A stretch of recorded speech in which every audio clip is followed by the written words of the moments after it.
Bueno, hola a todos. La clase de hoy, siguiendo con nuestro organigrama, va a ser sobre anticoncepción en la actualidad. Le hemos puesto el título de anticoncepción del siglo XXI porque vamos a hablar o a tratar de hacer un resumen lo más organizado posible de todos los métodos anticonceptivos de los cuales disponemos en la actualidad.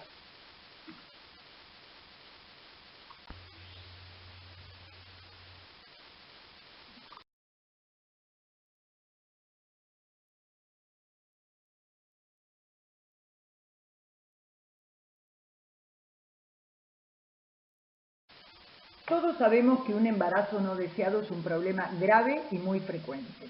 Anualmente se interrumpen cerca de 50 millones de embarazos antes del término en el mundo.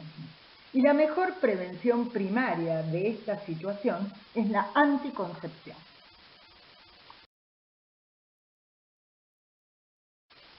Cuando hablamos de métodos anticonceptivos, nos estamos refiriendo al conjunto de técnicas y procedimientos que tienen la finalidad de prevenir el embarazo.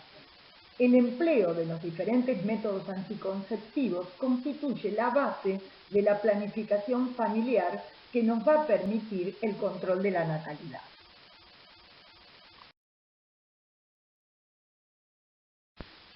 Según la Organización Panamericana para la Salud, la planificación familiar sería ese proceso tendiente a armonizar la reproducción humana en el nivel familiar de acuerdo con las necesidades de salud y de bienestar de la familia. Todos tenemos el derecho de decidir los hijos que se deseen y cuándo los deseamos. Un método anticonceptivo ideal debería tener eficacia en un 100% de los casos, es decir, que tendría que impedir que en la totalidad de los casos apareciera o se produjera un embarazo. También debería ser reversible, es decir, una vez que uno suspende este método anticonceptivo, el embarazo debería producirse sin ningún problema importante atribuible al mismo. También debería ser tolerable, es decir, no tener efectos secundarios indeseables. Debe ser seguro, es decir, debería haber una ausencia de complicaciones o efectos indeseables más allá del embarazo. Esto tiene que ver también con la respuesta individual de cada paciente. Esto, en el caso de la seguridad, es impredecible antes de su utilización. Uno puede tener la idea de qué seguridad a grandes rasgos tiene un método anticonceptivo, pero más allá de eso, es impredecible hasta que no se utiliza. Por eso, una vez que uno indica el método anticonceptivo, hay que hacer un seguimiento de este método anticonceptivo y qué produce o no produce en la paciente que lo está usando. Debería tener aceptabilidad, es decir, no debería constituir o crear, no debería constituir o crear algún conflicto en la pareja que lo va a utilizar, referente a, por ejemplo, creencias religiosas, a costumbres, a la sexualidad, a factores económicos, a las posibilidades reales de implementación, etc. Y practicabilidad debería ser fácil de utilizar.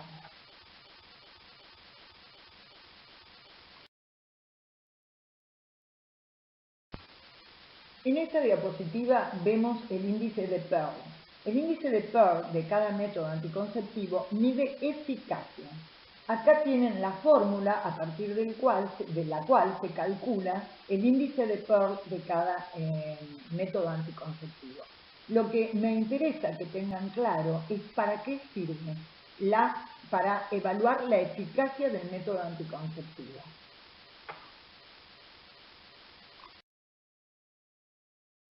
¿Por qué es importante este índice de Pearl y por qué ustedes deben conocer para qué se utiliza? Primero porque, como ya les dije, expresa la eficacia de cada método anticonceptivo.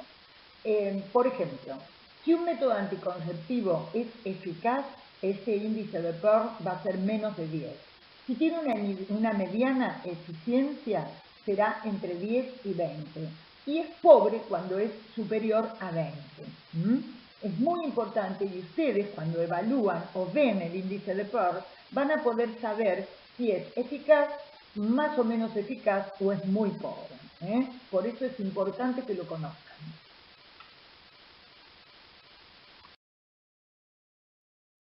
Y aquí, para ejemplificarles cómo se utiliza. Por ejemplo, ustedes ven en este listado del índice de Pearl de los distintos métodos anticonceptivos. Fíjense, por ejemplo, arriba tenemos los métodos anticonceptivos hormonales, que tienen, por ejemplo, la píldora anticonceptiva o un dispositivo intrauterino hormonal, liberador de levonorgestrel, por ejemplo.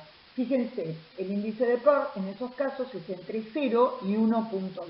Es decir, tiene un muy bajo índice de Pearl. Esto nos está hablando de que tiene alta eficiencia. Y fíjense por abajo en la diapositiva, en el listado, los óvulos espermicidas. Fíjense, los óvulos espermicidas tienen un índice de Pearl que fluctúa entre 10 y 40. Quiere decir que no son efectivos. Fíjense, esponjas vaginales, entre 11 y 42. Fíjense el preservativo, entre 11 y 28. Fíjense el diafragma más jaleas espermicidas u óvulos espermicidas, entre 4 y 10. Fíjense el diafragma solo, entre 8 y 23.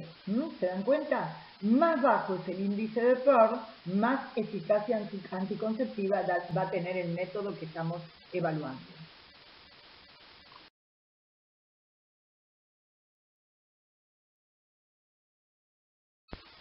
¿Cómo actúa el médico cuando tiene una pareja frente a él y tiene que decidir con la pareja la elección del método anticonceptivo?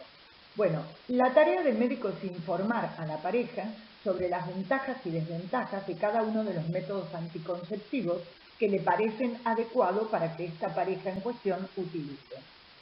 Tiene que advertirle a la pareja que ningún método anticonceptivo de los reversibles es 100% efectivo. Por lo tanto, tiene que charlar con la pareja y evaluar el tipo de eficacia anticonceptiva que esta pareja busca. No todas las parejas eligen o desean no embarazarse de la misma forma. Hay parejas que, bueno, que por ahí dicen, bueno, yo no me quiero embarazar, pero bueno, si me embarazo no tengo ningún problema. Y hay situaciones especiales, o por cuestiones médicas, o porque la pareja, por cuestiones sociales, especiales, individuales de esa pareja, no desea bajo ningún aspecto embarazarse, entonces eso va también a contribuir a que uno pueda elegir el método anticonceptivo charlándolo con ellos.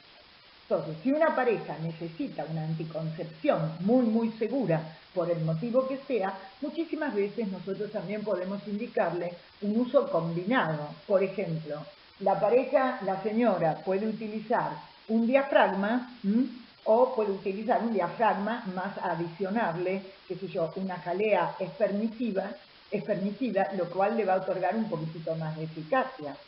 El preservativo, como ustedes saben, lo debemos recomendar siempre, no por cuestiones anticonceptivas solamente, sino por el tema de prevenir las enfermedades de transmisión sexual. Tener súper claro y también advertirle a las pacientes que ningún método anticonceptivo, ninguno, está exento de efectos secundarios. Porque hasta, por ejemplo, un simple preservativo puede producir en una paciente, qué sé yo, una intolerancia o una alergia al látex. Entonces, ningún método anticonceptivo es exento de efectos secundarios. El médico no debe decidir por la pareja. El médico lo que tiene que dar es información segura y la elección del método anticonceptivo, evaluando esa información segura que el médico le otorga, la tiene que hacer la pareja.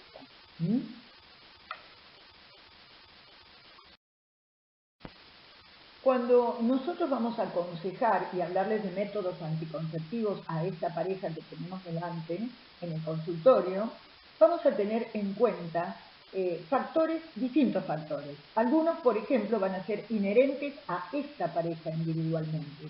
Por ejemplo, la edad que tiene la pareja, el estilo de vida, la frecuencia sexual, si desean o no desean determinado número de hijos, es decir, la familia que ellos desean constituir. Si hay alguna experiencia anticonceptiva previa, por ejemplo, qué sé yo, si una paciente tuvo una experiencia negativa con el dispositivo intrauterino y quizá ella no lo acepta desde ella, ¿no? Entonces, por ahí no conviene indicarle nuevamente un dispositivo intrauterino. O tener en cuenta si alguna vez ella consumió o fue usuaria de píldoras anticonceptivas y determinada formulación produjo efectos secundarios indeseables. La actitud femenina y la actitud masculina. Esto también es muy importante. Hay mujeres que, por ejemplo, no tienen ningún inconveniente en usar, qué sé yo, el diafragma. Y hay mujeres que, como ustedes saben, no tienen predisposición a tocarse los genitales y tienen aversión a introducirse un diafragma o a introducirse un anillo anticonceptivo. Entonces, esto es muy importante y esto uno lo debe charlar con las pacientes. Hay pacientes que no tienen ningún inconveniente en tener relaciones sexuales programadas, como por ejemplo usar un diafragma. Entonces, ustedes saben que cuando se utiliza un diafragma, la relación sexual tiene que ser programada, porque el diafragma tiene que ser colocado un tiempo antes de la relación sexual. Luego de utilizado el diafragma, generalmente indicamos junto con el diafragma una jalea espermicida o un óvulo espermicida, y luego de tener la relación sexual, esta pareja, la paciente debe conservar el diafragma colocado alrededor de 8 horas, luego sacárselo, para lo cual tiene que introducir sus dedos en la vagina, sacarlo, higienizarlo con un jabón neutro, ponerle, entalcarlo, empolvarlo y guardarlo en el dispositivo que viene con el diafragma para guardarlo. Imagínense que para un adolescente cuya madre no sabe que tiene relaciones sexuales, esto sería como un imposible. Y hay mujeres que no tienen la perseverancia de hacer esto cada vez que lo utilizan. Entonces, esto va a depender, esto hay que hablarlo con la paciente, porque si no, va a ser causa de falta de compliance con el método, o sea, de falta de adherencia con el método. Por eso, por ahí, para un adolescente quizá es mucho más factible que uno le ponga un implante subdérmico, donde ella lo tiene puesto y no tiene que estar pensando nada. Es muchísimo más seguro. Bueno, estas cosas son todas cosas importantes que debemos discutir con la pareja y con la paciente especialmente.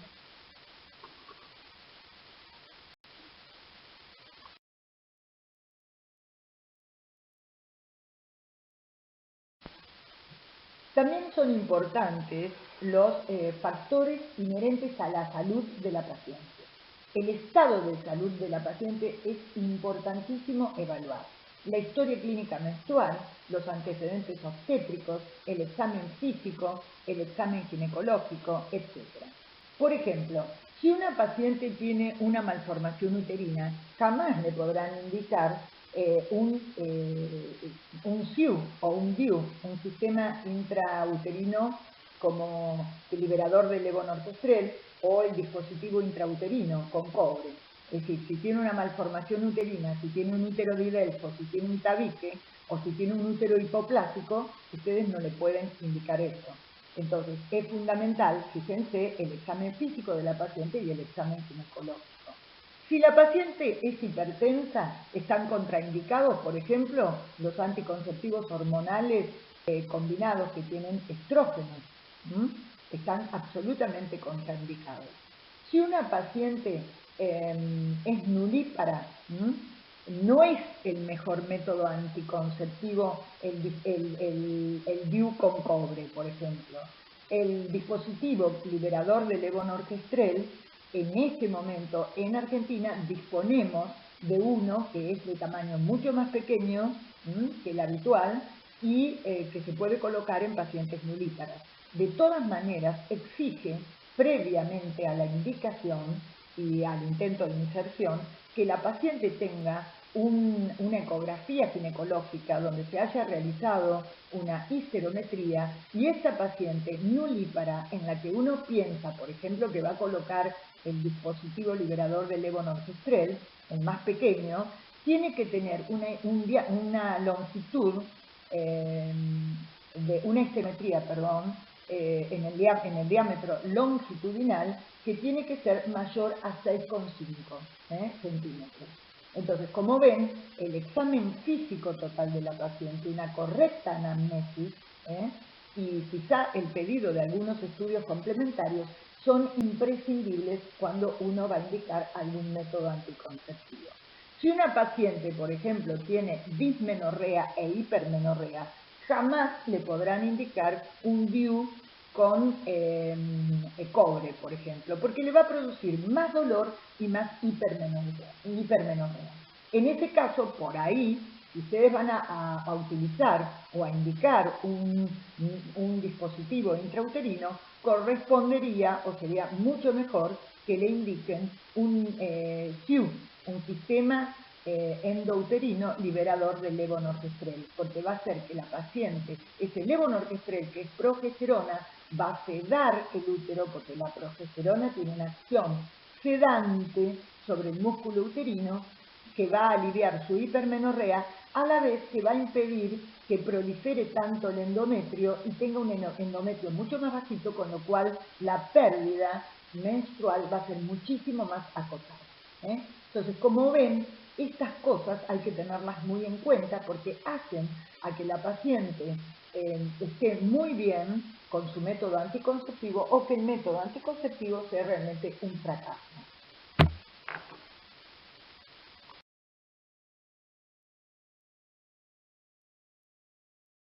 Entonces, como ven, hay algunos factores generales que son importantísimos a la hora de decidir qué método anticonceptivo indicar, como ser la aceptación que tiene la paciente o la pareja al mismo, la efectividad, de acuerdo a lo que esa pareja en particular necesita, la inocuidad, primum non nocere, es decir, es un principio básico de la medicina.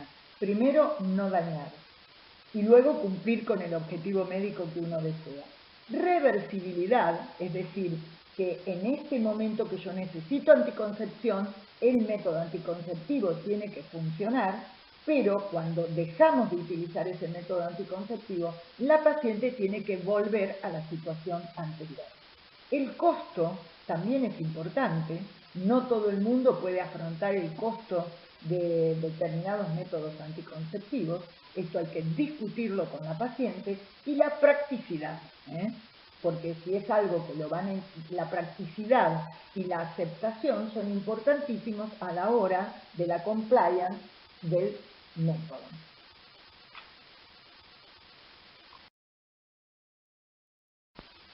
Entonces, más allá de todo esto, tienen que tener súper claro que el asesoramiento no finaliza con la implementación de la indicación del método anticonceptivo, sino que debemos continuar con entrevistas periódicas con esta paciente que va a usar determinado método anticonceptivo para poder controlar si el empleo que está haciendo del método anticonceptivo es correcto y poder orientarla y responder sus dudas e inquietudes que pueden surgir a lo largo de la utilización.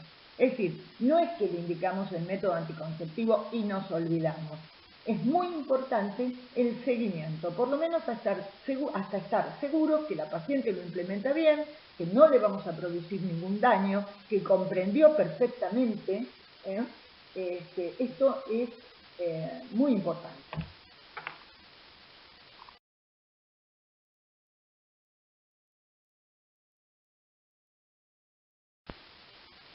En líneas generales, como vemos en esta diapositiva, los métodos anticonceptivos se pueden clasificar en naturales, como el método del ritmo, el método del Billings, el coitus interruptus, el lavado vaginal postcoital. Bueno, de estos métodos naturales solo podemos decir que son ampliamente conocidos, pero que además son los de más baja efectividad. Imagínense que la efectividad de un lavado vaginal postcoital es bajísima.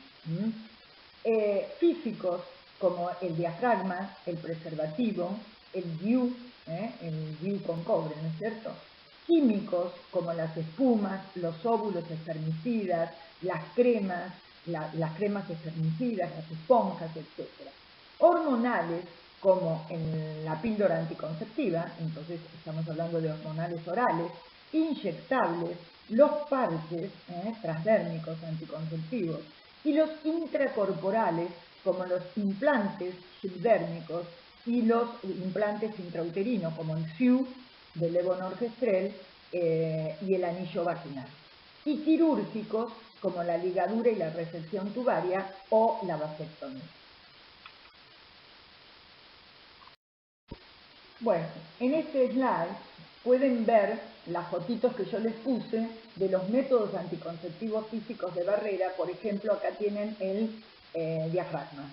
El diafragma es como un capuchón de látex que la paciente se introduce en la vagina y lo pone en el cuello, cubriendo el cuello del útero.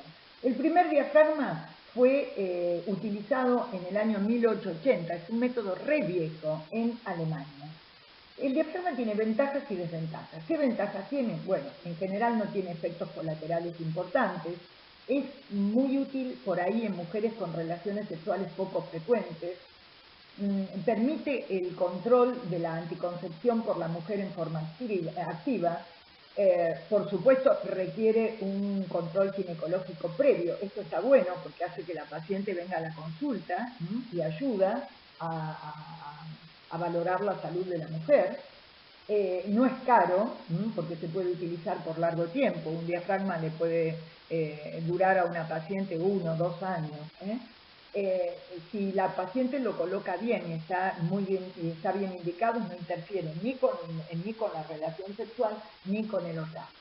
Pero tiene como desventajas lo que un poco hablábamos antes. Necesita gran motivación, necesita que la paciente esté entrenada, que esté dispuesta, como decíamos, a utilizarla y a cuidar todo lo que significa el uso del diafragma. Las relaciones sexuales, como yo les decía, deben ser planificadas. Muchas veces las pacientes tienen temor a que el diafragma se desplace y quita espontaneidad en la relación sexual. Como decíamos anteriormente, no lo puede retirar por lo menos antes de 6-8 horas del coito. Por supuesto, si la paciente tiene una distopia, como por ejemplo un prolapso genital, no está contraindicado, y también está contraindicado en pacientes que tienen ineptitud para aprender su uso corriente. Muchas veces puede producir lesiones por roce cervicales, o si la paciente tiene alguna malformación vaginal, ni hablar, tampoco está indicado, y puede manifestarse el efecto colateral indeseable, como puede ser la alergia al látex. En general viene en 3 tamaños.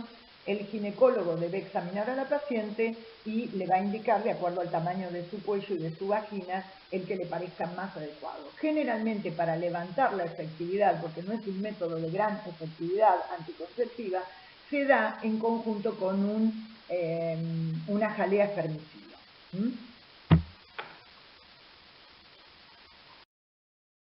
En esta diapositiva ustedes pueden observar perfectamente cómo se coloca correctamente el diafragma. Bueno, se debe ajustar, como ven, al cuello uterino, impediría que los espermatozoides entren al útero. Bueno, si vamos a decir la realidad, en Argentina casi como que no se usa, porque a las latinas, en líneas generales, no les gusta el diafragma. No es un método muy popular en nuestro país.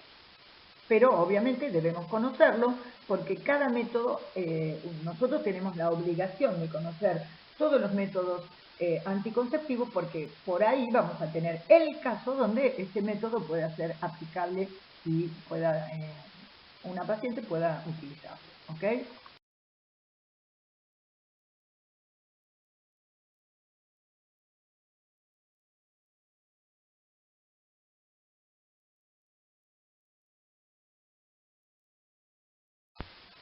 Bueno, y acá en esta diapositiva podemos ver al muy conocido preservativo.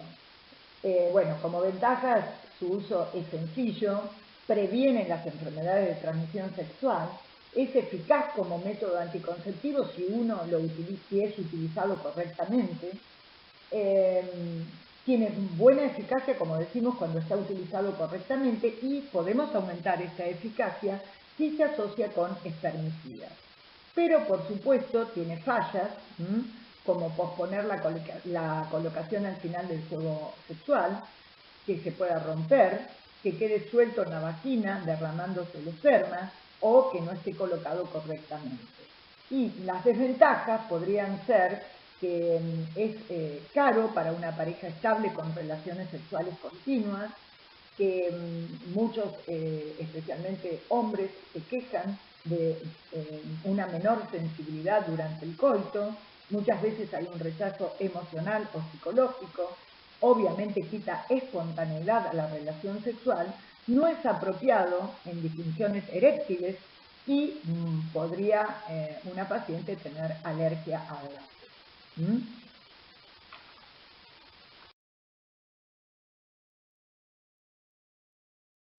Bueno, y acá, resumidos en estos 4 sencillos pasos, tienen, como pueden ver, la colocación del preservativo, como es correctamente, tiene que guardar ese vacío en la puntita del preservativo, en ese sector, y bueno, ahí lo tienen los pasos, cómo se coloca correctamente un preservativo. Ojo que muchísimas veces no todo el mundo sabe colocarlo perfectamente. Eso es importante, chequear si lo sabe usar. Y acá en esta diapositiva les muestro un método anticonceptivo que realmente no ha tenido nada de éxito, que es casi ni se usa. Es más, yo personalmente no conocía a ninguna paciente que lo usara, y es el famoso preservativo femenino. Como lo ven, es una funda delgada, transparente, de un plástico suave, que se coloca en la vagina antes de las relaciones sexuales. En teoría tiene una eficacia contraceptiva semejante al condón masculino. Bueno, tendría ventajas, que es el control por la mujer, previene las enfermedades de transmisión sexual, no tendría grandes efectos secundarios, y las desventajas son el alto costo, requiere aprobación de la pareja, y la mujer, obviamente, como les decía, tiene que no tener ningún problema en tocar sus genitales. Tiene que saber colocarlo. Aquí, en este otro slide, ven los 4 pasos, cómo se coloca el preservativo femenino, cómo lo coloca y cómo lo saca una paciente. Bueno, y acá en esta diapositiva tienen bien descritos los métodos químicos. Los métodos químicos en realidad serían barreras químicas formadas por 2 componentes. Generalmente tienen un componente químico que puede ser o el nonoxinol 9 o el cloruro de benzalconio más otro inerte. No protegen contra las enfermedades de transmisión sexual. Vienen en forma generalmente de espumas, cremas, geles, óvulos, esponjas, y lo ideal es que son más para usar en combinación con otro método anticonceptivo, porque usando solo estos métodos químicos, la eficacia anticonceptiva es baja, tiene una tasa de fallas entre el 20 al 25%. Es decir, en general son más usados para elevar la tasa o eficiencia anticonceptiva de otros métodos, como por ejemplo el preservativo, el diafragma. Lo bueno es que no tienen efectos sistémicos, que son reversibles, pero bueno, pueden producir efectos secundarios como irritación local, alergia, quitan la espontaneidad del acto sexual, y muchas veces, como cambian el pH vaginal, favorecen infecciones vaginales por hongos o infecciones urinarias iterativas.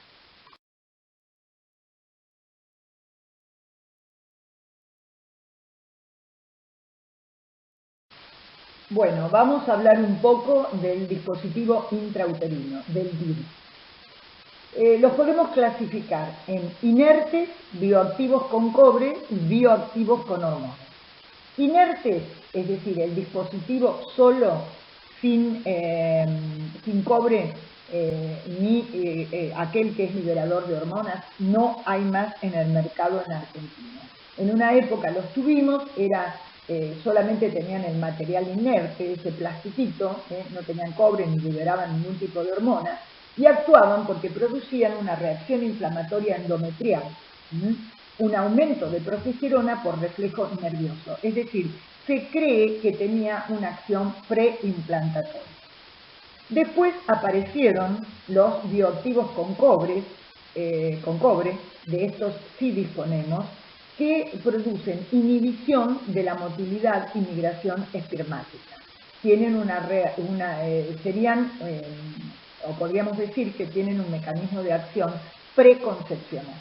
Y los bioactivos con hormonas, que son los sistemas endouterinos liberadores de levonorgestrel, producen endometrios desfavorables, inhiben el metabolismo del espermatozoide y la capacitación, inhiben el metabolismo del espermatozoide con la consecuente capacitación, y el efecto es preconcepcional.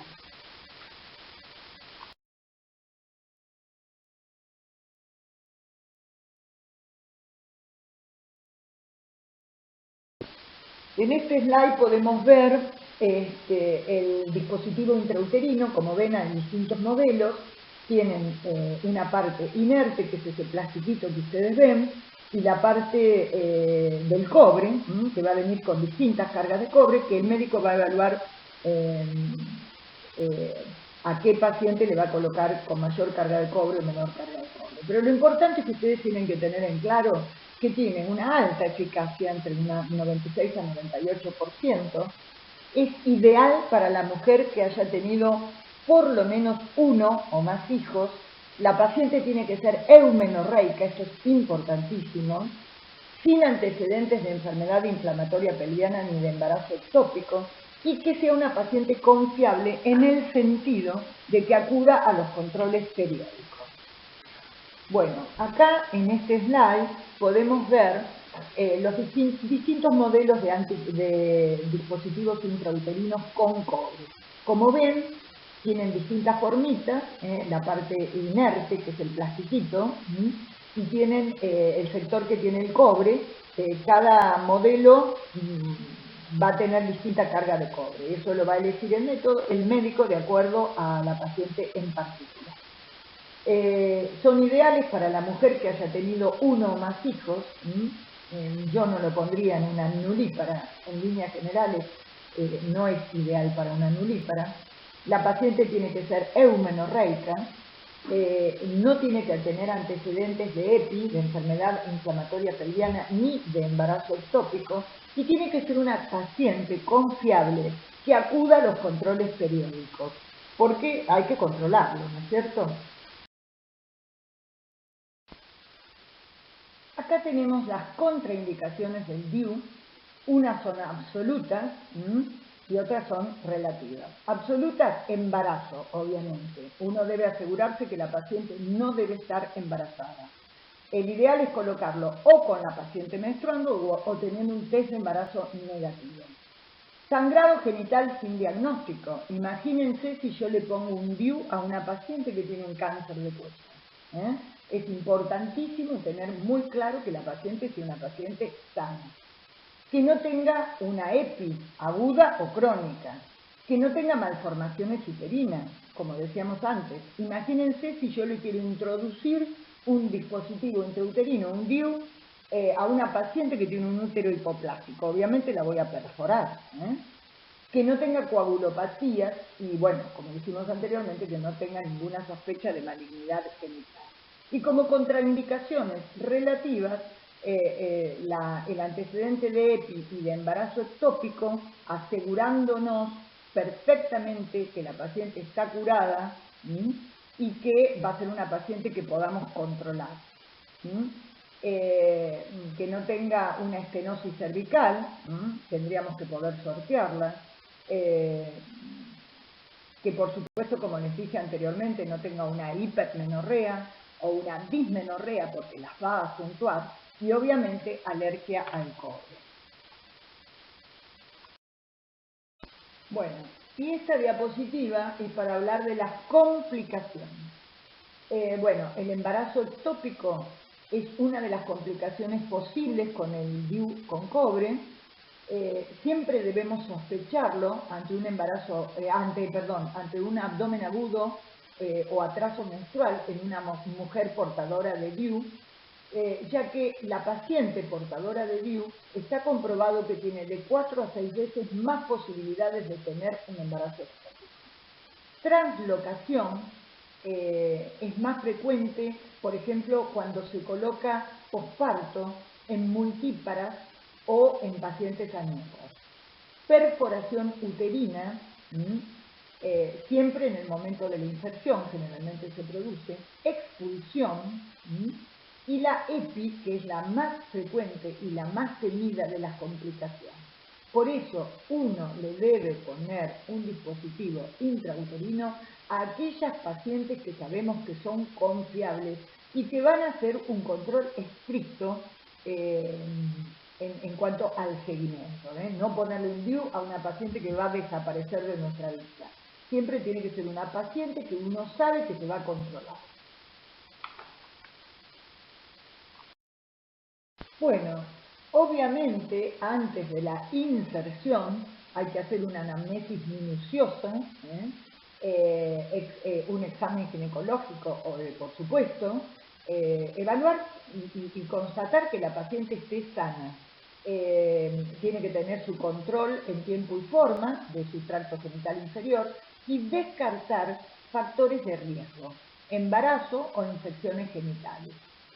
¿Cuándo lo vamos a colocar? Bueno, lo ideal es colocarlo durante la menstruación, asegurándonos obviamente que la paciente no esté embarazada siempre, a las 6 semanas posparto y entre 3 y 6 semanas posaborto.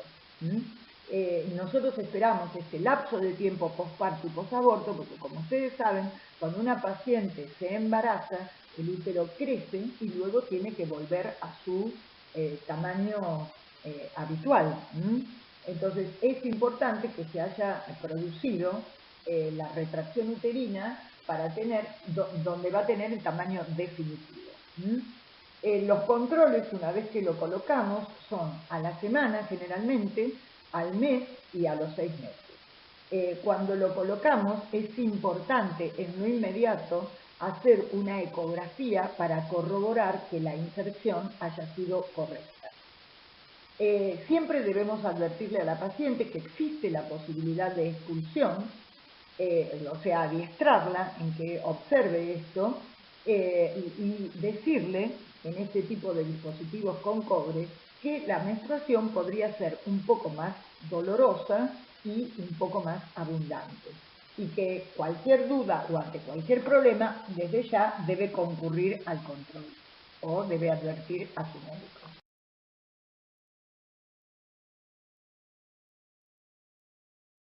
Bueno, debemos recordar que hay situaciones en que se debe hacer antibiótico profilaxis. Algunos autores la realizan de rutina al insertarlo. Esto está medio discutido. Hay una controversia en cuanto a si la antibiótico profilaxis debe hacerse cuando se coloca el dispositivo o no. Pero siempre debe hacerse antes de retirar el dispositivo, porque se remueven gérmenes y hay riesgo de infección. Si hay infecciones, si hubiere alguna infección ginecológica con el dispositivo puesto, el dispositivo debe extraerse y enviarse a bacteriología. ¿Cuándo vamos a extraer el virus? Bueno, cuando finaliza el tiempo de vida útil, generalmente los dispositivos con cobre, en líneas generales lo puede tener la paciente 3 años a solicitud de la paciente. Por ahí la paciente se lo colocó y bueno, desea retirárselo porque o quiere embarazarse o no tiene más relaciones sexuales o no sé. Cada vez que la paciente lo requiera, que se lo quiera sacar, hay que sacárselo, y ante efectos indeseables. Ni hablar si hay complicaciones, por supuesto. Bueno, y acá tenemos en esta diapositiva encolumnados los efectos indeseables. Por ejemplo, el flujo puede producirse en las pacientes a las cuales le colocamos un dispositivo porque existiría un aumento de secreciones vaginales luego de la inserción por actuar el dispositivo como un cuerpo extraño en el endometrio y por la irritación mecánica también de los hilos en la vagina. Dolor por aumento de prostaglandinas y por irritación mecánica de ciertas terminaciones nerviosas, hipermenorrea y metrorragia por hipersecreción de prostaglandinas y activadores del plasminógeno, y tener en cuenta que la expulsión es sobre todo más frecuente en los primeros días luego de la colocación, más frecuente en multíparas y en posparto y posaborto inmediato.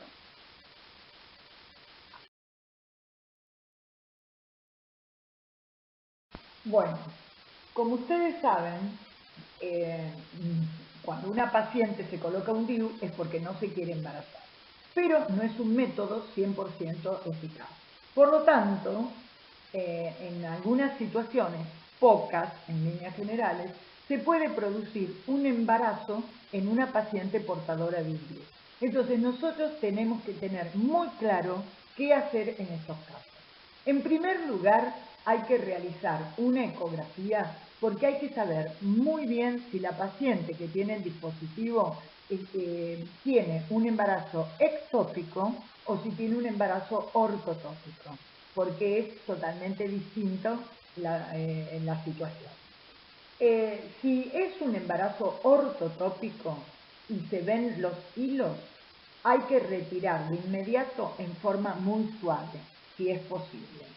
Advertirle a las pacientes que en estos casos es posible un aborto en alrededor de un 4% de las ocasiones. Pero que si no se extrae este dispositivo, aumenta a un 40% las posibilidades de aborto séptico, sobre todo en el segundo trimestre. Y esto sí que es un evento grave. Por eso, en la medida de lo posible, si podemos extraer porque vemos los hilos, hay que sacarlo con mucha suavidad. Pero a veces no se visualizan los hilos. Si no se visualizan los hilos, no hay que extraerlo, pero sí advertirle a la paciente el riesgo al que está expuesta, porque es una paciente a la que vamos a tener que controlar muchísimo.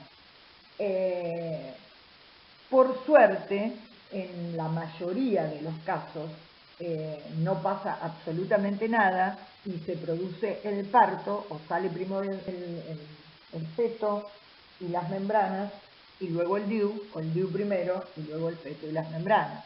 O hacemos una cesárea y lo tenemos que buscar. Pero, bueno, es una paciente a la que vamos a tener que controlar.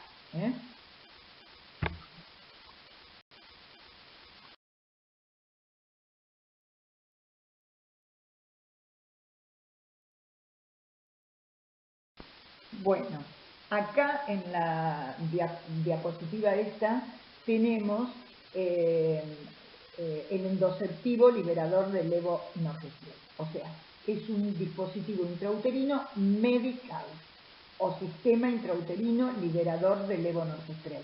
Por eso le decimos SIU en vez de DIU. Como ustedes ven, está compuesto de un material inerte que tiene un brazo, es una T, tiene un brazo horizontal y un cilindro que contiene la hormona más los hilitos para extraer.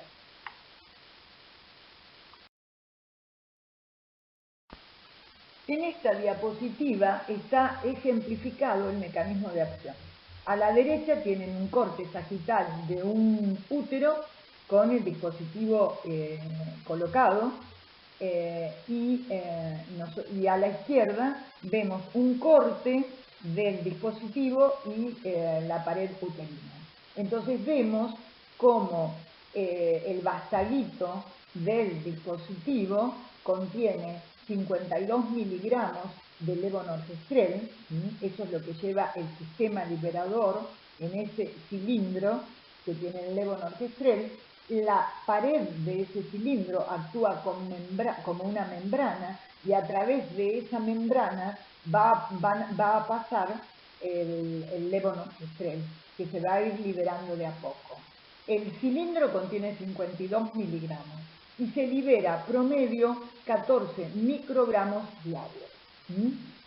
¿Cómo actúa? Por inhibición de la proliferación endometrial, produce glándulas atróficas con desidualización del estroma, una inhibición de la síntesis del receptor del estradiol, disminución del transformal growth factor 1 libre, inhibe la expresión del ARM mensajero del transformal growth factor 1 y además produce como resultado de todo esto adelgazamiento y fibrosis con inhibición de la formación de arterias espiraladas.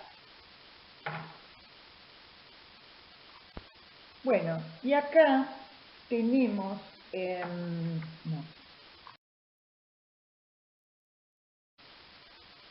el contenido total del reservorio es de 52 miligramos de levonorgestrel.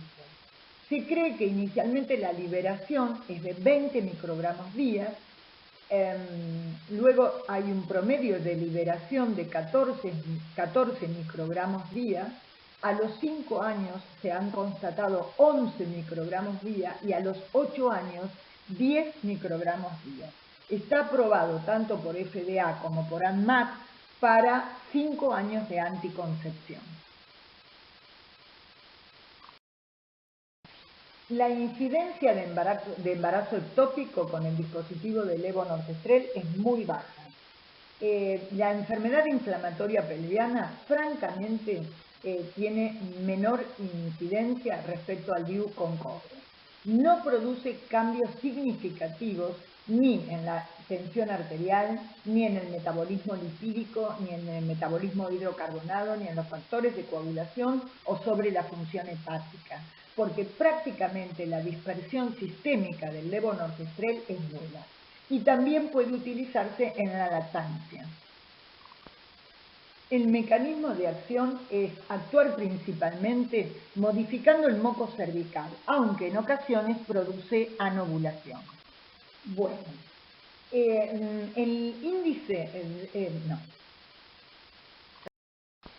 la incidencia de embarazo ectópico es muy baja. Francamente, está disminuida la incidencia de enfermedad inflamatoria pelviana respecto al DIU con cobre. Dado que no tiene prácticamente dispersión sistémica del levonorgestrel, no produce cambios significativos ni en la tensión arterial, ni en el metabolismo lipídico, ni en el metabolismo hidrocarbonado, ni sobre los factores de coagulación o sobre la función hepática, motivo por el cual también se puede utilizar en la lactancia. Además de la indicación como método anticonceptivo, el dispositivo, el liberador de levonorgestrel, está indicado también para disminuir el volumen del sangrado menstrual. Es una muy buena alternativa en aquellas pacientes que tienen hipermenorrea. Tiene mayor eficacia que otros tratamientos médicos, como por ejemplo la progesterona o el ácido mesenámico. Tiene una eficacia que se dice que es muy similar a los tratamientos quirúrgicos, por ejemplo la histerectomía o la ablación del endometrio transhisteroscópica. Otra indicación muy importante es en pacientes que padecen de endometriosis. El objetivo de la colocación del dispositivo intrauterino liberador de levonorgestrel en este tipo de pacientes es lograr la atrofia del tejido endometrial ectópico. Y además tiene una potencia analgésica similar a lo de los análogos del GnRH. En el caso de la adenomiosis, va a disminuir el dolor y el sangrado menstrual por efecto apoptótico sobre las glándulas endometriales. Es una muy buena alternativa para las pacientes portadoras de endometriosis uterina. Otra indicación muy importante es en aquellas pacientes portadoras de miomas uterinos, especialmente las que tienen miomas uterinos intramurales. Como ustedes saben, la paciente que tiene mioma uterino, especialmente los intramurales, va a tener dismenorrea y va a tener hipermenorrea. Entonces, además de que el efecto anticonceptivo del SIU permanece intacto, nos va a ayudar en estos casos a disminuir el volumen menstrual. Con lo cual, la paciente, que generalmente es propensa o va a estar anémica, va a lograr la recuperación de los valores de hemoglobina y de ferritina. Y va a tener una calidad de vida similar a la obtenida con el tratamiento quirúrgico. Otra indicación también muy importante del SIU es en aquellas pacientes portadoras de hiperplasia endometrial simple o compleja sin atipía, donde puede producir su regresión. Generalmente son pacientes añosas o con contraindicación para la cirugía. Entonces, aquellas pacientes que tienen una hiperplasia endometrial simple o compleja, pero sin atipía, es una muy buena alternativa a la cirugía. Son indicaciones de los métodos anticonceptivos, en este caso el SIU, no anticonceptivas. Ustedes saben que 1 de cada 8 a 10 de nosotras en algún momento de nuestras vidas puede tener un cáncer mamario. Y es muy común que la paciente portadora de un cáncer mamario esté en tratamiento con tamoxifeno. El tamoxifeno es un antagonista estrogénico en la mama, pero es agonista estrogénico en el endometrio. Entonces, muchas veces produce hiperplasia endometrial. Entonces, es una muy buena alternativa el SIU con levonorgestrel para controlar la hiperplasia endometrial en las pacientes sobrevivientes de cáncer mamario en tratamiento con tamoxifeno. Otra indicación posible, muy buena, es en aquellas pacientes que están bajo terapia hormonal en tratamiento en el climaterio. Ustedes saben que la paciente climatérica, cuando es indicación la terapia hormonal, lo que uno le debe dar es un estrógeno, ¿no es cierto? El estrógeno le va a solucionar la signosintomatología de este síndrome climatérico y la va a beneficiar en muchos aspectos, como el aspecto óseo, la parte cardiovascular, etcétera, ¿no es cierto? Pero la parte cognitiva, la parte ósea, pero a su vez este estrógeno puede producir una hiperplasia en el endometrio. Entonces, esta hiperplasia en el endometrio debe ser contrarrestada. Y la paciente que tiene útero, cuando está bajo terapia hormonal, debe recibir estrógeno, pero además debe recibir el progestágeno, o una progesterona o un progestágeno. Entonces, una forma segura y eficaz es, en vez de recibirla en forma oral o endovaginal, esa progesterona o ese progestágeno, es en un dispositivo intrauterino como es el SIU de levonorgestrel. Entonces, es otra indicación también muy buena. Hasta hace no mucho tiempo no disponíamos de dispositivos liberadores de levonorgestrel para pacientes adolescentes o pacientes nulíparas. Entonces, en líneas generales no podíamos utilizar el dispositivo, el SIU de levonorgestrel en estas pacientes adolescentes o nulíparas. Pero desde hace un lapso de tiempo disponemos en Argentina de un dispositivo intrauterino liberador de bajas dosis de levonorgestrel que son de un tamaño más pequeño. El requisito para la colocación es que la paciente tenga una histerometría ecográfica longitudinal de 6,5 centímetros. Este dispositivo tiene 12 a 16 microgramos de levonorgestrel. La diferencia es que como es más pequeño y la carga de levonorgestrel es menor, la paciente lo puede tener en el útero 3 años, hasta 3 años.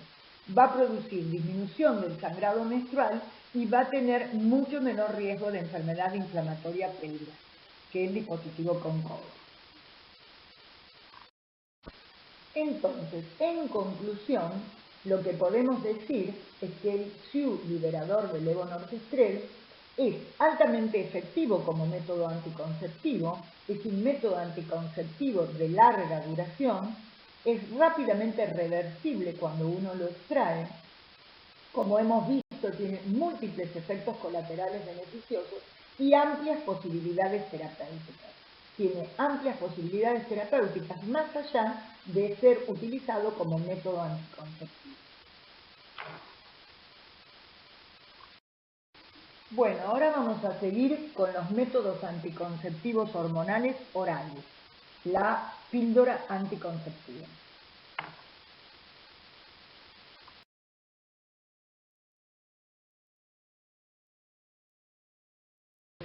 Se resume un poco la historia de la píldora anticonceptiva. Nosotros vemos acá, por ejemplo, que en el año 1921, en Ludwig, en Austria, describe el mecanismo de inhibición de la ovulación a partir de las hormonas lúteas. Ese fue el punto de partida.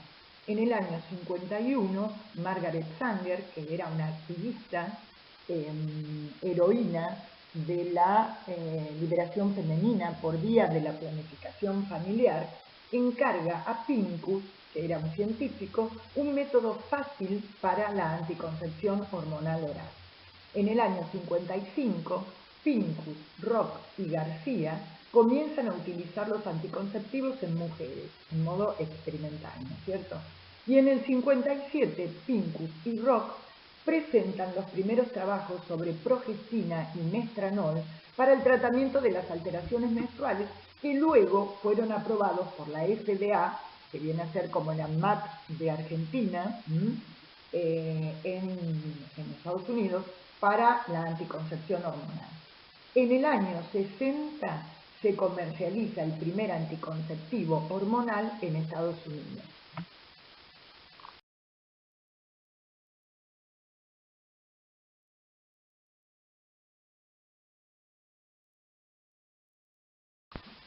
Y acá les presento a Margaret Sanger, llamada la mujer rebelde de los años 14.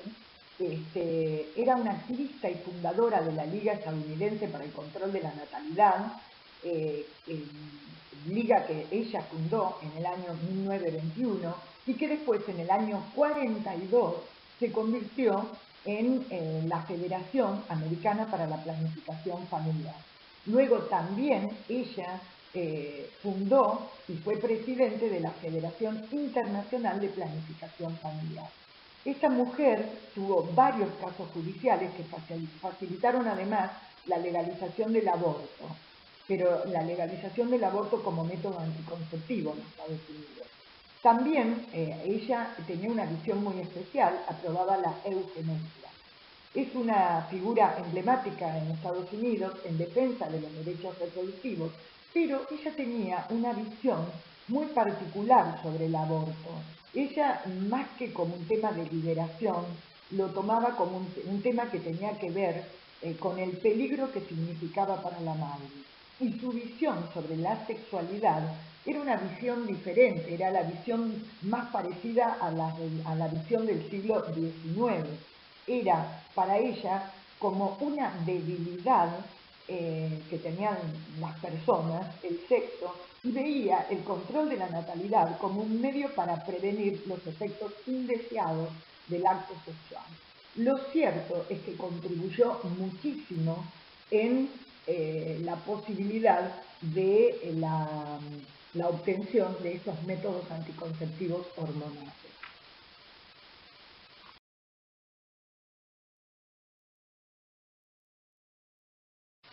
Aquí tenemos otra foto de Margaret Sanger, esa luchadora que fue la que en el año 51 le encarga a Pincus la creación de la píldora anticonceptiva, que fue el Enovil, que fue aprobado en el estado de Massachusetts por esos años. Ustedes recuerden que en el año 60 es que se comercializa en todos Estados Unidos, en todos los estados de Estados Unidos, se generaliza esto y se aprueba en la venta del anticonceptivo. Ella inició campañas sociales, fundó Consejería Sexual, la Liga Panamericana para el Control de la Natalidad, en el año 42 la Federación de la Paternidad Planeada, y fíjense que recién en el año 65 la Suprema Corte de Connecticut abolió la ley que prohibía el uso de anticoncepción hormonal en mujeres casadas. O sea, se prohibía el uso del anticonceptivo en mujeres casadas. Bueno, Sanger murió a la edad de 80 años cuando salieron al mercado mundial los anticonceptivos hormonales orales. Por suerte pudo ver el logro de sus esfuerzos, ¿no?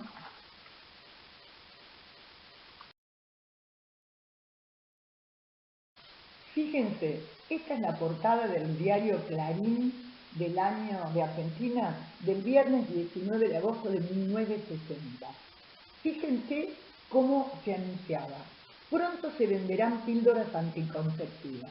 Cada familia podrá planificar la cantidad de hijos que quiera tener.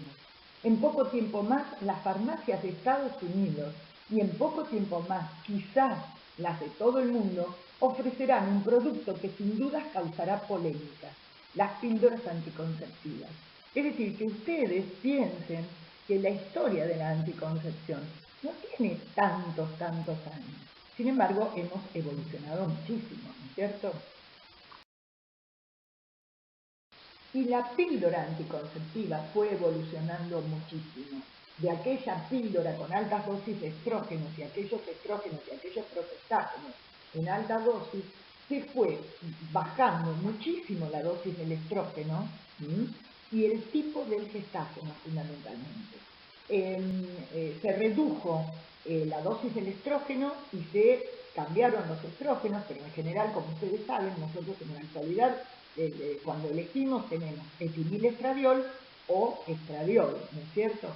Lo más importante es valorar el progestágeno que va a acompañar en la formulación que le vamos a indicar a la paciente. No solamente la dosis, sino el tipo de progestágeno. Entonces se disminuyeron las dosis de los estrógenos, pero el logro más importante es buscar el gestágeno que tenga menos efectos adversos, aterogénicos, gestágenos de tercera y cuarta generación, derivados del norgestrel, estodeno, desogestrel, norgestimato, y actualmente nosotros usamos mucho la drospirenona y el dienogel. Es decir, actualmente podemos enfatizar que hemos alcanzado la meta, que contamos con diversas preparaciones muy efectivas para evitar el embarazo, que en mujeres sanas, haciendo la elección correcta, van a implicar un riesgo muy mínimo y hasta, en algunas situaciones, efectos protectores para ciertas patologías. Y en este slide podemos ver la efectividad de los ACO, que correctamente usados, como ven acá, brindan alrededor de un 99% de eficacia. El verdadero problema del tratamiento es la compliance, o sea, la adherencia. Los ACO se componen de distintas combinaciones de estrógenos sintéticos y de esteroides de actividad progestacional. Actualmente tenemos disponibles en Argentina nuevos ACOs con estradiol, que es un estrógeno natural, y la mayoría contienen dosis fijas de estrógenos más progestágenos, o también tenemos ACO con progestágenos solo. Hay distintos preparados con una o con dos hormonas en diferentes combinaciones, proporciones y secuencias. Los estrógenos que más se utilizan, como dijimos reiteradamente, son el etinilestradiol y el estradiol, pero también hay otros que se pueden utilizar, como vemos acá en la diapositiva, y de gestágenos hay unos cuantos que podemos elegir de acuerdo a la salud de cada una de las pacientes. La ganancia es que bajaron las dosis hormonales comparadas con los primitivos anovulatorios. En la búsqueda de mejorar el componente estrogénico, se llegó al estetrol, que es la vedette en este momento. ¿Por qué? Porque nosotros disponemos actualmente, la mayoría, como decimos, de los estrógenos es el etiniletradiol, pero el etiniletradiol tiene mucho impacto metabólico. Por eso luego se pensó en el estradiol, que si bien es un estrógeno natural, mucho menos potente que el etiniletradiol, pero es metabólicamente más neutro. Tiene menor impacto sobre los lípidos, aumenta el HDL, lo cual favorece, pero no aumenta el VLDL ni los triglicéridos. Y tiene menor impacto también sobre los factores de coagulación y menor impacto también sobre la síntesis de proteínas hepáticas. Es así que ahora se llega, como decíamos, al estetrol, siguiendo nuestra búsqueda, que es un estrógeno que solo se produce en el hígado fetal durante la gestación, que tiene gran neutralidad metabólica y que tiene la particularidad de actuar diferente según el tejido donde impacta, el tejido diana, ¿no es cierto? Actúa como un SERM, es decir, un modulador selectivo de los receptores de estrógenos, ya que, por ejemplo, activa el receptor alfa nuclear, pero no activa el receptor en la membrana. Es el primer Native Estrogen with Selective Action in Tissue, es decir, NEST, estas son las siglas, es el primer NEST. En la mama sería una especie de antagonista de los estrógenos endógenos, lo cual lo hace muy promisorio para poder ofrecer anticoncepción más personalizada para cada usuario. Ya se está utilizando una anticoncepción combinada con progestágenos y parece que tiene una muy buena eficacia según los primeros estudios publicados. Y también lo están probando en terapia hormonal para la menopausia.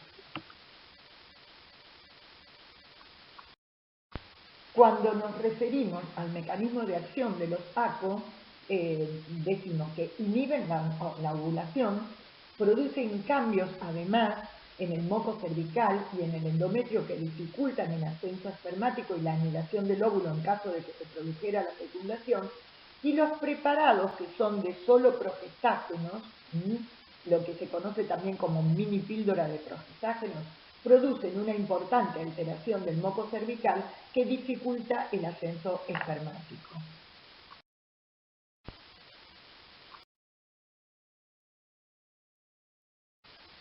Los cambios en el cérvix nos hablan de una modificación en la viscosidad y composición del moco cervical.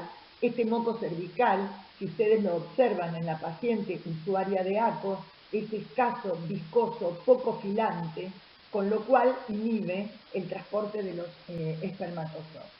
El orificio cervical externo y el canal cervical permanecen cerrados.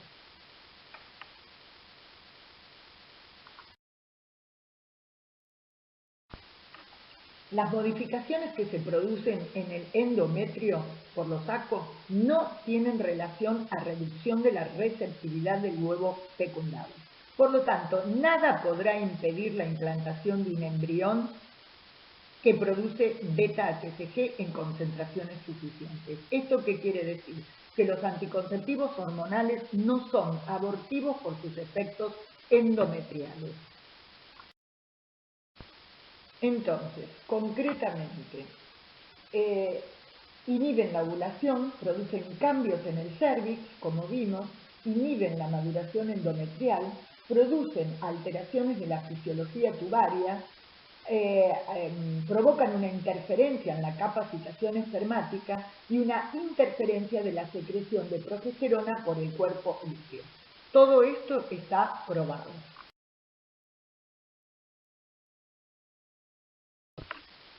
Disminuir los efectos secundarios de los ACO es importantísimo, porque al disminuir estos vamos a mejorar la compliance, la adherencia al tratamiento. Reducir las dosis y el desarrollo de nuevos esteroides y los modos de administración contribuye a disminuir estos efectos secundarios. En una época se usaban ACOs bifásicos que tenían cambios en la concentración del esteroide en los distintos momentos del ciclo, pero en realidad actualmente se prefieren las píldoras monofásicas, es decir, que tienen igual dosis del esteroide todo el ciclo de administración. Son mucho más efectivos en la prevención del embarazo, tienen menos efectos secundarios adversos y tienen más tasas de continuidad, es decir, más adherencia al tratamiento. Ay, estoy grabando.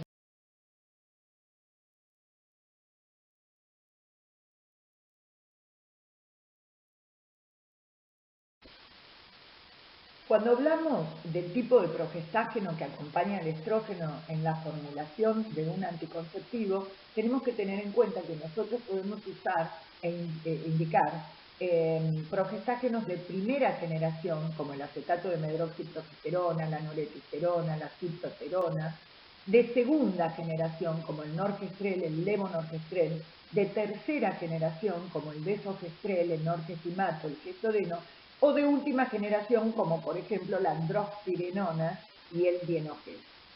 Que sea de primera generación o de última generación no significa que es mejor el progestágeno, sino esto indica el momento de introducción en el mercado. Porque no es que porque tenemos de última generación nosotros no usamos más, por ejemplo, anticonceptivos que tienen ciproterona. Cada uno de estos progestágenos va a tener distintas acciones que nosotros vamos a elegir en el momento de la indicación. Por ejemplo, si yo tengo una paciente con SOP, con síndrome de ovario poliquístico, una paciente hiperandrogénica, probablemente elija un anticonceptivo hormonal oral que contenga ciproterona, que es un anticonceptivo, que es un progestágeno de primera generación. O puedo elegir uno combinado que tenga drospirenona, que es un progestágeno de última generación. Generalmente, más avanzada en la generación, la introducción en el mercado del progestágeno, tiene que ver mucho con que este sea metabólicamente metabólicamente más inerte. Entonces, por eso, en líneas generales, nosotros utilizamos los ACO que tienen progestágenos de última generación, pero no quiere decir que hemos abandonado totalmente los de primera generación. Esto va a tener que ver en la elección la condición de salud de la paciente que tenemos frente a nosotros.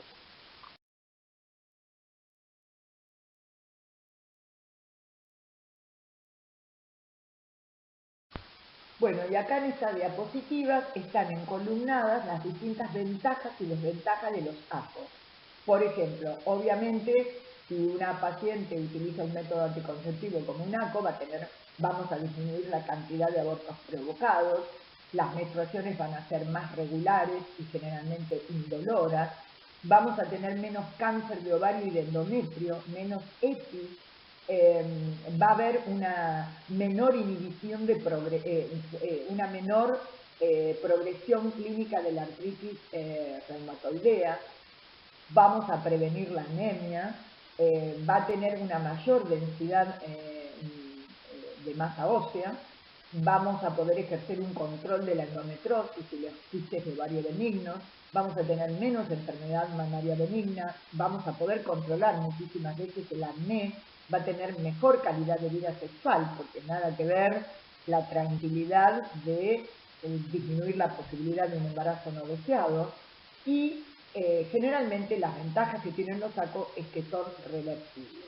Como desventaja podemos nombrar retención hídrica, pero esto se puede soslayar con el uso de determinados progestágenos, como yo les explicaba anteriormente. Por ejemplo, si una paciente tiene tendencia a la retención hídrica, probablemente le vamos a indicar un ACO que tenga drospirenona, que es un antialdosterónico. Como desventaja muchísimas veces producen seborrea, pueden causar náuseas o vómitos, cefalea, tensión mamaria. Es decir, hay que tener muy en cuenta en la elección el tipo de paciente que uno tiene frente a nosotros. Dentro de las contraindicaciones relativas hay que tener en cuenta las trombosis, las enfermedades hepáticas. Recuerden que todos los anticonceptivos hormonales orales se metabolizan en el hígado, trastornos hormonales previos y que los ACO combinados están contraindicados en la lactancia, no así los ACO de solo progestágeno.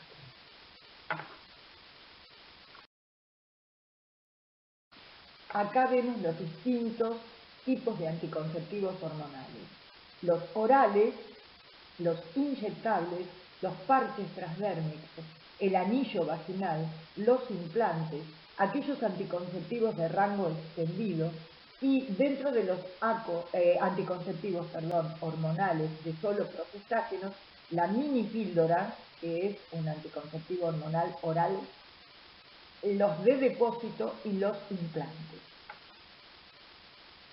Acá vemos los distintos tipos de ACO hormonales.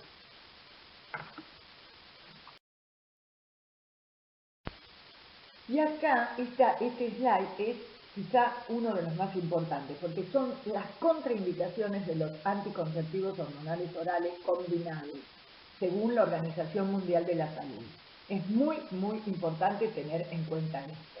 Si la paciente tiene más de 35 años y es fumadora, están contraindicados. Las hipertensas graves, o sea, la que tiene mayor tensión arterial de 140-90, están contraindicados. Lactancia, no tengo ganas. Y acá tenemos los ACO de rango extendido aprobados por la FDA en el año 2003. En ese año se aprobó una formulación que contiene 84 comprimidos activos que con estimil-estradiol 30 microgramos más levonorgestrel 150 microgramos más 7 placeros, es decir, 7 comprimidos inactivos. Tiene muy buena eficacia y tolerancia, produce 4 sangrados cíclicos al año, previenen las fluctuaciones cíclicas de los estrógenos y las progestágenos. Es ideal, por ejemplo, para pacientes que son deportistas de alta competición o bailarinas clásicas o pacientes que tienen una anemia crónica o que presentan endometriosis. Es muy importante en aquellas pacientes, por ejemplo, tenerlos en cuenta que tienen muchos olvidos, porque provocan menos olvidos porque tienen más adherencia al tratamiento. Ideal para las mujeres que prefieren menstruar menos veces, como les decía, por ejemplo, las mujeres con vida muy activa, o las deportistas, o las bailarinas, y mujeres que también prefieren tener menos sangrados y menos dolor. Es una muy buena alternativa.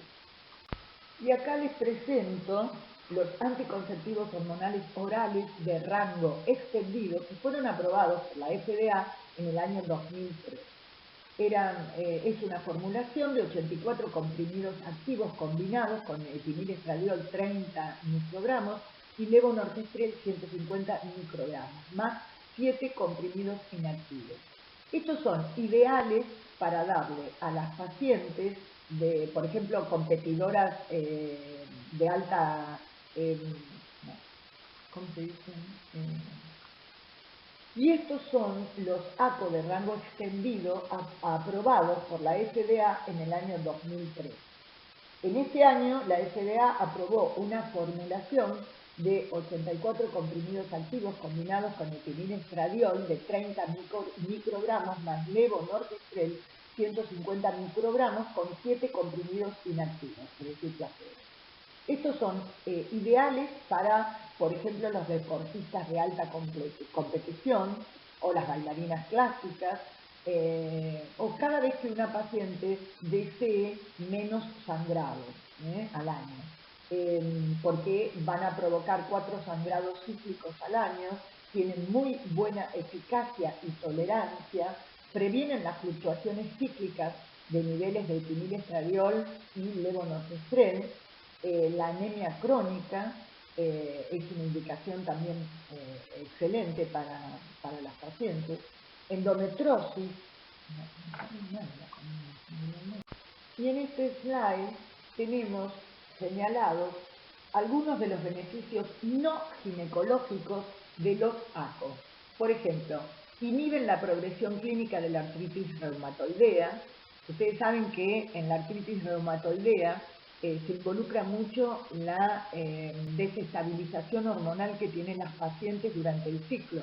Entonces, al brindarle un anticonceptivo, le estamos estabilizando la dosis endógena que tiene de estos de estrógenos y progestágenos. Con lo cual, en muchísimos casos, se inhibe la progresión clínica. Producen mejoría del acné, seborrea e hirsutismo, por ejemplo, en las pacientes hiperandrogénicas, las pacientes, como decíamos, que tienen síndrome de ovario policístico, y es muy bueno a la hora de prevenir la anemia en aquellas pacientes que tienen sangrados muy importantes, las pacientes hipermenorreicas, digo muy importantes en cuanto a la cuantía. Y sobre el cáncer ginecológico, esto es muy, muy importante. Las pacientes usuarias de ACO, en estas pacientes se ha probado una reducción para el cáncer de endometrio del 60% y una reducción para el riesgo de cáncer epitelial del ovario, que el cáncer epitelial del ovario es el más frecuente, del 40%. La protección aumentaría con la duración de uso, es decir, más tiempo lo usó la paciente, más protección va a tener, y aparentemente persiste hasta 15 años después de que haya suspendido el anticonceptivo. Y acá, en este slide, vamos a hablar de la píldora de solo progestágenos, la que se conoce también como mini píldora, ideal para la paciente en lactancia o aquellas pacientes que por alguna razón tienen contraindicados los estrógenos. Actúan inhibiendo la ovulación, generalmente son de linestrol, norgestrel, levonorgestrel o desogestrel. Tienen una eficacia igual que los ACO combinados o ligeramente menor. Como les decía, están indicados en la lactancia, no afectan ni la calidad ni la cantidad de la leche, pero tienen como una desventaja que muchas veces producen spotting, sangrado irregular en el 40% de los casos, o a veces amenorrea. Entonces hay que advertírselo a la paciente. Y en cuanto a los ACO inyectables, contamos con mensuales combinados que tienen un estrógeno en baja dosis, 5 miligramos de valerato de estradiol, más un gestágeno de acción prolongada, 50 miligramos de nantato de norepinefrina. Tienen efectos adversos por la baja dosis del estradiol, tienen escasa proliferación endometrial y generalmente producen amenorrea. Los podemos dar en las mismas indicaciones y con las mismas contraindicaciones que los ACO combinados, los orales, y la ventaja que tienen es una aplicación mensual. La desventaja que una vez aplicados la paciente no puede suspenderlos bajo ningún aspecto, y entonces si tiene efectos indeseables asociados a la colocación de ese inyectable, no va a poder soslayarlo, hasta que no se produzca el washout de la hormona que se inyectó. Y los trimestrales con progesterona sola es una dosis alta de progesterona de liberación prolongada. El progestágeno es acetato de medroxiprogesterona, 250 miligramos. Es ideal, como ustedes ya saben, aunque no exclusivo, para las mujeres en lactancia. No alteran ni la calidad ni la cantidad de la leche materna, pero no hay que darlo antes de la 6ª semana posparto por el riesgo de trombosis. No en hipertensas, porque recuerden que el acetato de medroxiprogesterona tiene mucho impacto metabólico y tiene un efecto mineralocorticoide, por eso está contraindicado en hipertensas.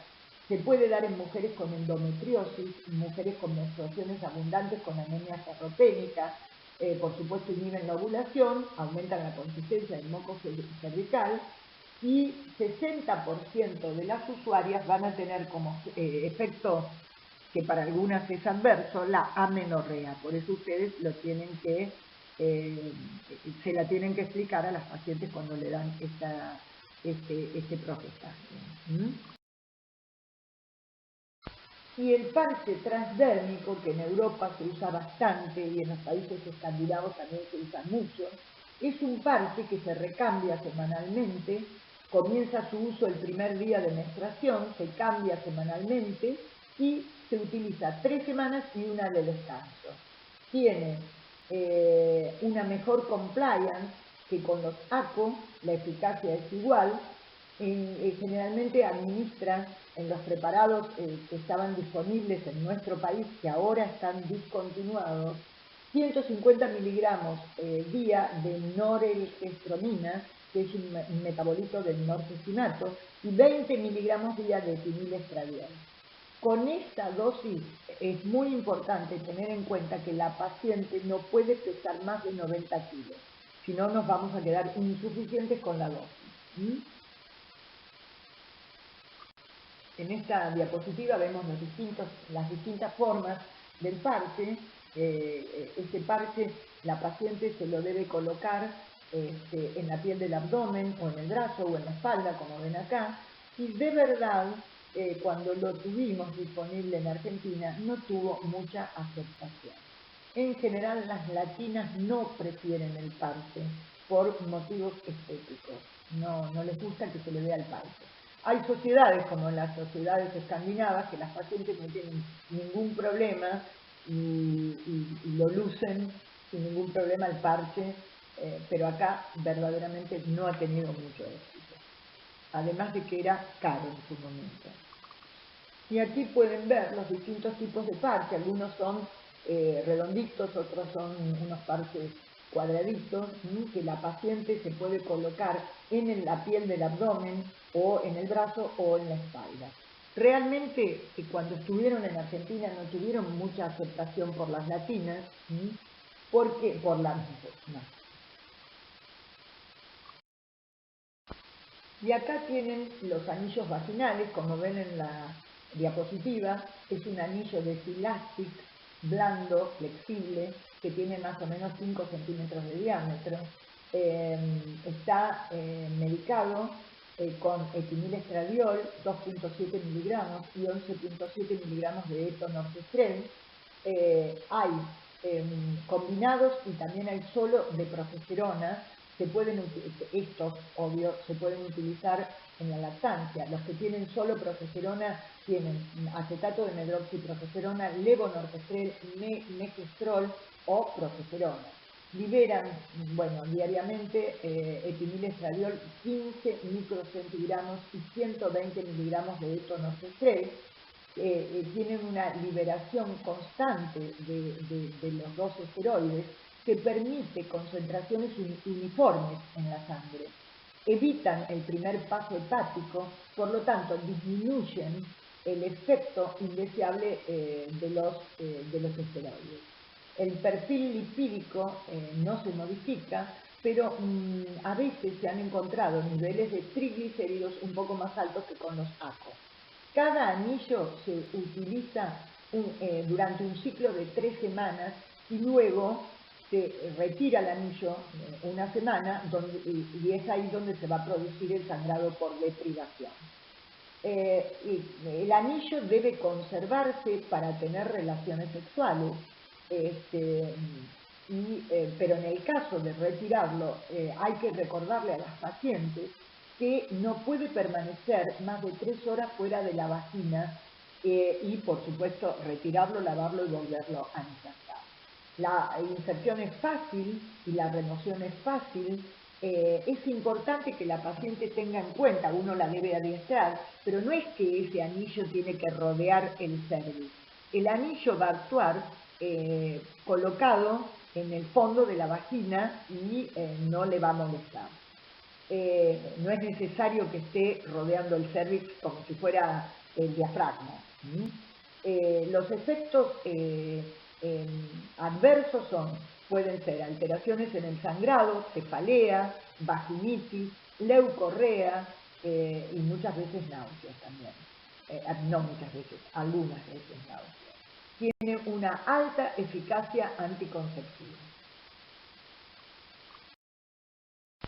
Y aquí en este slide vemos, está esquematizado cómo debe colocarlo la paciente.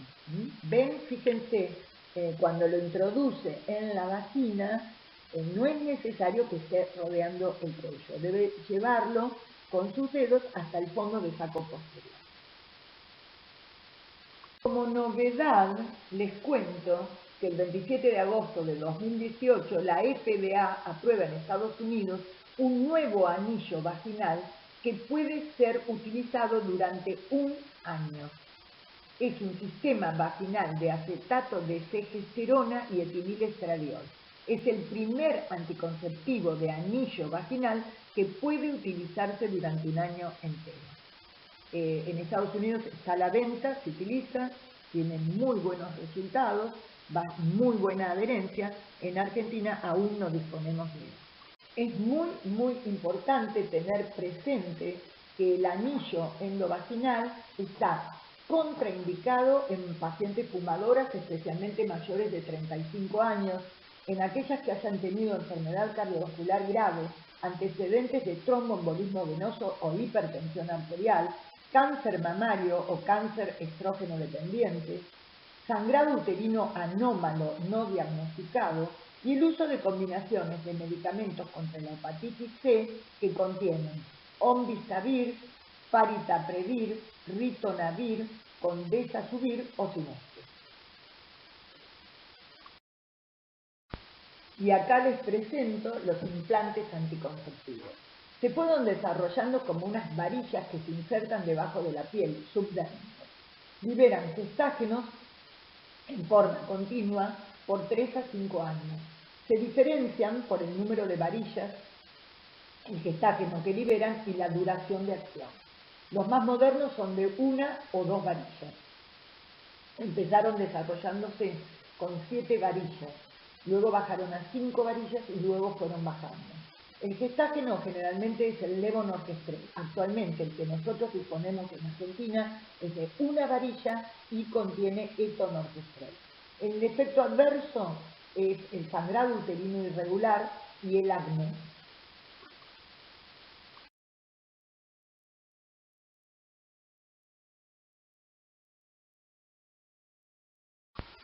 Bueno, y ahora vamos a tener algunas palabras sobre la anticoncepción de emergencia, que es muy importante porque es lo que le va a ofrecer a la paciente una segunda oportunidad en situaciones especiales. Bueno, la anticoncepción de emergencia es segura, es eficaz y es muy fácil de utilizar. Puede ser utilizada hasta 5 días después de la relación sexual de riesgo. Pero no hay duda que la mejor eficacia se encuentra cuanto más cerca se haya implementado de la relación sexual de riesgo. O sea, dentro de las primeras 48 horas es cuando es mucho más eficaz. El sangrado, una vez que tomó la píldora de emergencia o las píldoras de emergencia, suele ocurrir entre 7 a 10 días de la toma. Indicar anticoncepción o abstinencia entre el uso de la anticoncepción de emergencia y la próxima menstruación. Esto también es muy importante. Y otra cosa muy importante es que hay que adiestrar a nuestras pacientes a que esto no es un método anticonceptivo habitual, porque tiene más tasas de fallos que los otros métodos anticonceptivos. No la utilizaríamos como un método anticonceptivo habitual. Los efectos adversos son sangrado, spotting, náuseas, fatiga, dolor pélvico, etc. Los preparados contienen 2 dosis de 0,75 miligramos, un comprimido de 0,75 se toma un día y a las 24 horas se toma el otro, o un comprimido de 1,5 miligramos. La indicación sería una relación sexual sin protección, o que haya fallado el método anticonceptivo, por ejemplo, que se haya roto el preservativo o se haya deslizado, en los protocolos de abuso sexual, por ejemplo, cuando una mujer fue abusada y no tiene un método anticonceptivo eficaz para prevenir el embarazo, imagínense que en un abuso sexual el embarazo es muchísimo menos deseado. El mecanismo de acción es poco conocido, inhibe o posterga la ovulación, modifica el moco cervical, efecto directo sobre el endometrio, alteración en el transporte del espermatozoide y o del óvulo, impiden la fecundación por alteraciones en las trompas y en el útero, y una vez implantado el huevo en el endometrio no interrumpen el embarazo. La anticoncepción de emergencia no es abortiva. Reduce la posibilidad del embarazo en un 80%.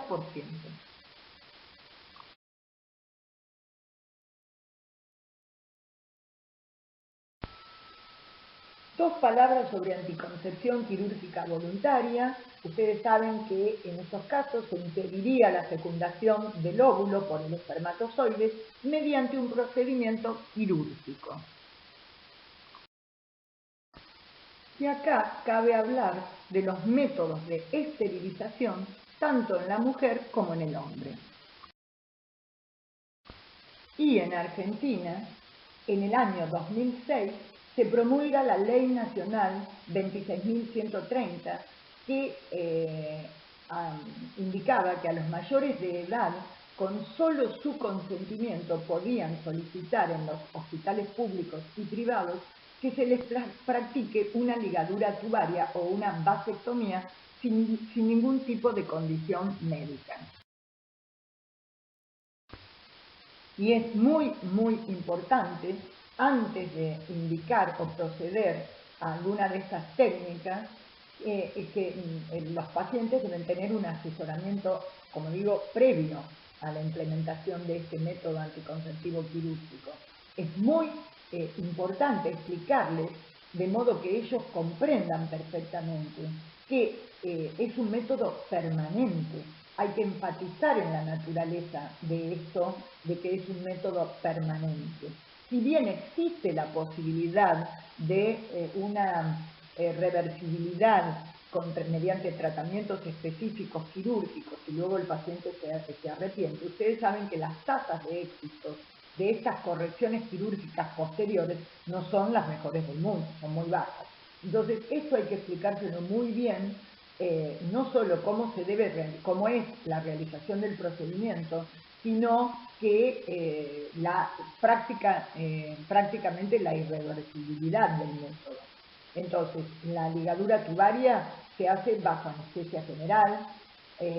Tenemos que explicarle que existen otros métodos alternativos que son factibles y que no implican esa falta de reversibilidad en la práctica.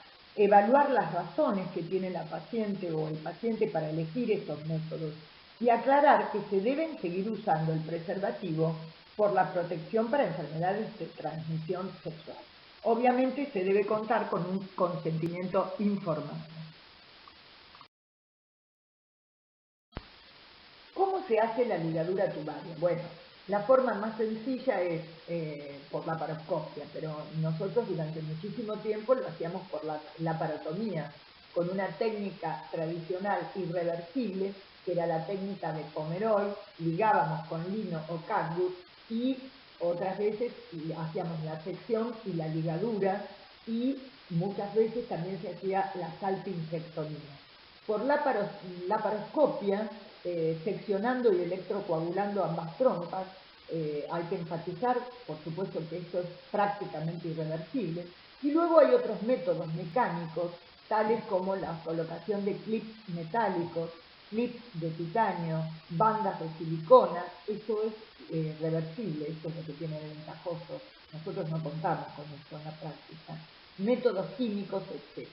También se podría hacer por histeroscopia, transcervical y ambulatoria. No necesitaría anestesia general, llevaría unos 10 minutos colocar estos dispositivos y tardarían unos 3 meses en llegar a realmente ser efectivos. Mediante estos dispositivos son unos resortes de titanio o por el que discurren unas fibras de dacrón que producen fibrosis que ocluye las trompas. Es un procedimiento mínimamente invasivo. O introduciendo un catéter por histeroscopia en las trompas. Se colocaría un implante de una sustancia química, un polímero poroso, matrix, que queda adherido a la trompa creando una suerte de lesión en la misma en 1 centímetro. A los 6 meses, en estos casos, habría que hacer una histerosalpingografía para comprobar que la trompa ha quedado obstruida. Bueno, pero esto no es lo que más se utiliza en la práctica. En la práctica se utiliza, como yo les dije, laparoscópicamente, seccionando y electrocoagulando ambas trompas.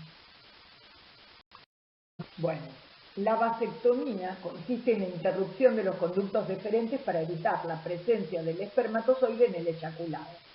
La ligadura de los conductos deferentes por técnica tradicional es sencilla y definitiva, es una pequeña incisión que se hace hasta con anestesia local en la zona inguinal y se procede a la ligadura y a la sección de los conductos deferentes. Pero actualmente también existen clips y otros dispositivos tipo tapones de silicona que se pueden retirar cuando la pareja lo desee y algunos otros materiales como gel. Es más segura, menos complicada y más barata que la ligadura tubaria. Pero bueno, nosotros en Argentina lo hacemos en estas condiciones generalmente. Cuando nosotros hablamos de la esterilización masculina, la vasectomía, estamos hablando de una cirugía menor, ambulatoria, como dijimos, que bloquea los conductos deferentes. Hay que advertirle a los pacientes que no es efectiva en forma inmediata, que se necesitan alrededor de 20 eyaculaciones para poder decir que no hay espermatozoides en el eyaculado. No interfiere, esto es importante también explicárselo a los pacientes masculinos, que no interfiere ni en la erección ni en la eyaculación, que es muy efectivo, no interfiere tampoco con la sexualidad y no hay ningún riesgo para la salud.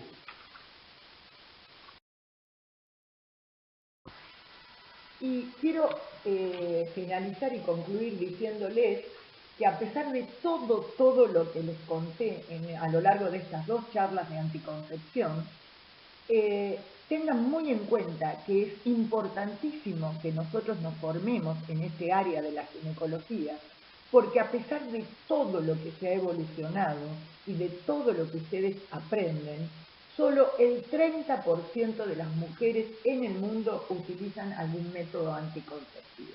Con lo cual, ¿qué quiero decirles? Que tenemos un gran desafío por delante, porque la mejor prevención del embarazo no deseado, como dijimos en el inicio de esta charla, es una muy buena anticoncepción.